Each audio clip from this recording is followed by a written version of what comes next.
அனைவருக்கும் வணக்கம் மக்களே, வணக்கம். சற்று முன் கிடைத்திருக்கக்கூடிய ஒரு மிக மிக முக்கியமான செய்தி ஒன்று பார்த்தீங்கன்னா வெளியாகியுள்ளது.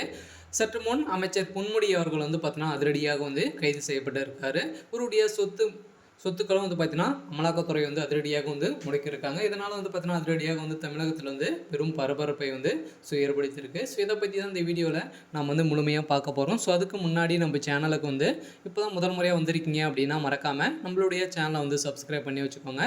ஸோ வாங்க வீடியோக்குள்ளே போகலாம். ஸோ அமைச்சர் பொன்முடி அவர்கள் பார்த்தீங்கன்னா ஏற்கனவே சிக்கிருந்தார் இல்லையா?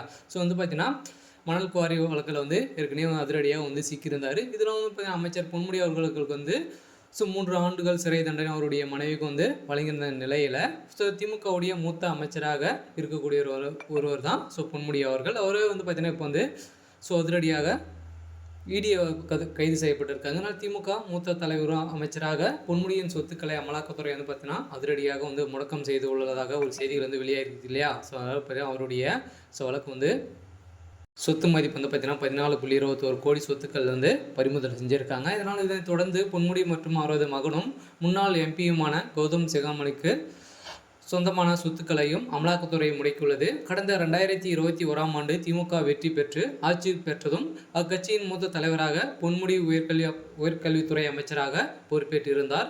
இவருக்கு சொத்து குவிப்பு வழக்கில் அவருக்கு 3 ஆண்டுகள் சிறை தண்டனை விதித்து கடந்த ஆண்டு இறுதியில் சென்னை உயர்நீதிமன்றம் பார்த்தீங்கன்னா உத்தரவிட்டிருந்த நிலையில் இதனால் அவரது அமைச்சர் மற்றும் எம்எல்ஏ பதவியும் பறிபோறப்பட்டன. சென்னை உச்சநீதிமன்றத்தில் தீர்ப்பை எதிர்த்து பொன்முடி உச்சநீதிமன்றத்தை நாடியிருந்தார். இதன் விசாரணை அடிப்படையில் பொன்முடிக்கு விதிக்கப்பட்ட 3 ஆண்டு சிறை தண்டனை பார்த்தீங்கன்னா தண்டனை நிறுத்தி வைக்கப்பட்ட நிலையில் நீதிமன்றம் அதிரடியாக உத்தரவிட்டிருந்தாங்க இல்லையா?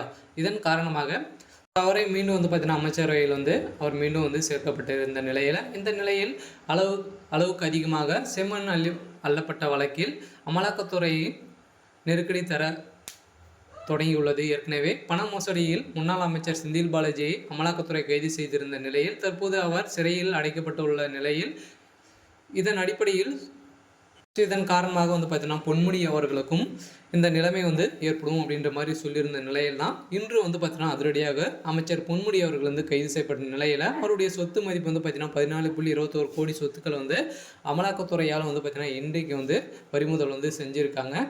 இந்த நிலையில் பார்த்தீங்கன்னா திமுகவுடைய ஆட்சி இருக்கக்கூடிய அனைத்து அமைச்சர்களும் பார்த்தீங்கன்னா கதி கலங்கி போயிருக்காங்க இல்லையா? ஸோ ஏற்கனவே நிறைய அமைச்சர் இது வரைக்கும் ஒரு 11-12 அமைச்சர்கள் சிக்கியிருக்காங்க. இதில் பார்த்தீங்கன்னா செந்தில் பாலாஜி அவர்கள் சிக்கிற நிலையில் இன்னும் பார்த்தீங்கன்னா புழல் சிறையில் தான் சிருந்து வரார் இல்லையா? ஸோ இந்த நிலையில் பார்த்தீங்கன்னா பொன்முடி அவர்கள் கைது செய்யப்பட்டிருக்காங்க. அவருடைய மகனும் கௌதம் சிகாமணி அவர்களும் பார்த்தீங்கன்னா கைது செய்கிறதுக்கான அனைத்து ஏற்பாடுகளும் நடந்திருக்கு அப்படின்ற மாதிரி சொல்லியிருக்காங்க.